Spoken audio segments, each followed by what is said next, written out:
On March 3, 2011, the Jewish Chronicle announced the discovery of dozens of lead books from Jordan.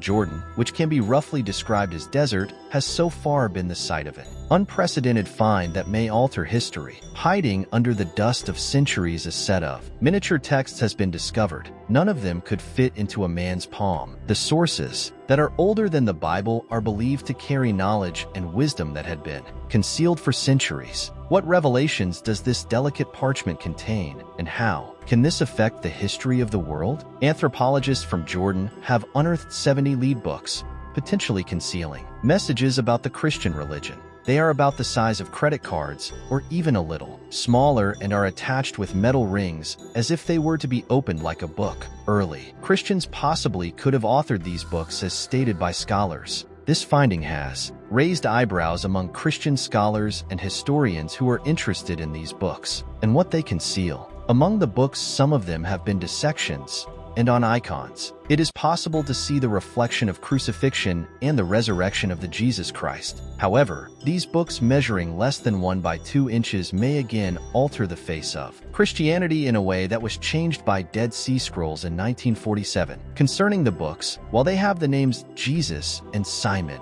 this Simon remains unspecified whether he was the man that helped Jesus bear his cross, Simon Cyrene, or Simon Bar Kokhba, who led a rebellion movement against Rome in 135 CE.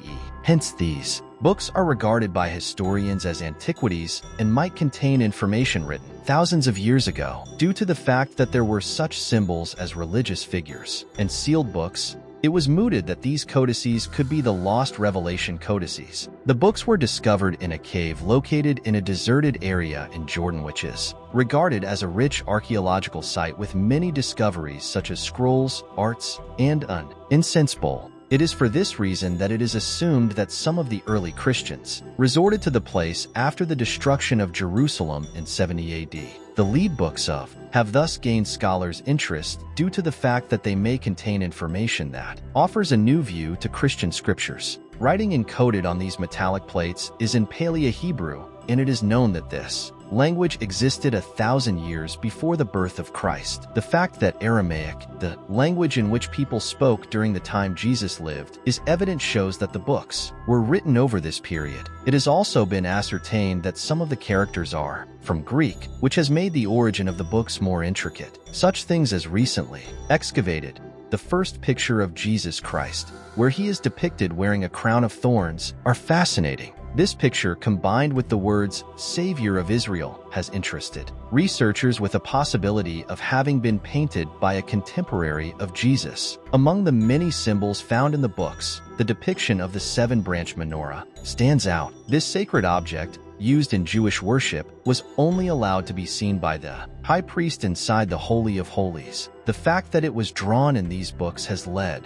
researchers to believe that this was a forbidden image, possibly explaining why many of the books were sealed away. David Elkington, who photographed these books and brought them to public attention in March 2011, has claimed that they could be one of the most significant discoveries in Christian history. However, the authenticity of the books has been questioned, particularly by the Jordanian authorities, who have seen similar books sold as souvenirs in Cairo and Libya. To settle the debate, all 70 lead books were subjected to tests to determine their age. A team of 9 scholars, including metallurgists and linguists, conducted a series of tests on the books. One major test aimed to determine how old the metal was. If the metal was found to be free of radioactive polonium, which was released into the atmosphere after the first atomic bomb in 1945, it would prove that the books were older than 100 years. The results confirmed that the lead in these books is indeed ancient, dating back over 1,800 years. One of the images that seemed to resemble the religion of Christianity,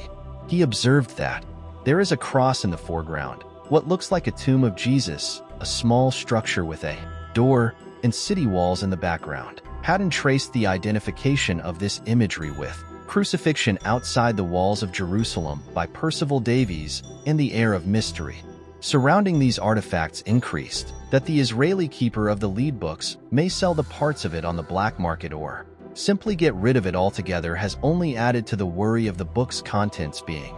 There are certain issues that are skeptical and scholars interested in decoding. These historical codices do not cease their efforts despite them.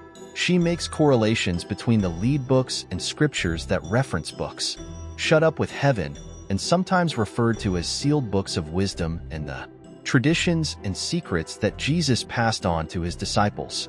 Thus, in the light of observations mentioned by Dr. Barker, the symbolical images described in the lead books predetermine the likelihood of their Hebrew Christian source with fairly good confidence, which would mean the availability of original information on one of the most important, but still not fully studied periods in human history. Yes, Dr. Barker has described some interesting aspects of the lead books. The books are no more than credit card size, and the characters and illustrations on the pages when cast onto the metal are embossed. Barker explains that with this method of casting, any changes to the text would have meant that the entire page needed to be recast, and as such, the copies she and her team have seen are either original or photolithographic copies of the originals. One of the most intriguing aspects of Barker's findings is her discovery of patterns and symmetry within the texts. For instance, she found that some words were arranged in triangles or clusters rather than in straight lines, and that certain letters represented more than one character in the Hebrew alphabet. This led to a breakthrough in understanding the texts, with Barker identifying 21 patterns on a page she calls the Oracle page. This page, she believes, contains information dating back to the first temple in Israel, specifically Solomon's temple. The content on this page, according to Barker, preserves the worldview of the older priesthood and their hopes for the future, rooted in the writings of the book of Isaiah. The lead books also use metalworking as indicated by Barker, which might be fundamental. Also, she mentions that the Hebrew scriptures have many metalworking terms, many of which are related to judgment and purification. Their employment in the lead books could therefore mean that the original priests of the temple were metal workers who crafted God's instruments such as the menorah and the Ark of Covenant. Barker also points depicting the fact that the books speak of future metalworkers as indicated in the book of Zechariah, which strongly underlines the significance of this craft in the ancient church. Therefore, it can be concluded that the lead books from Jordan could provide a precious insight into the period of human history that has not been studied well enough, as well as point to early uses of Christianity and Hebrew meaningful symbols.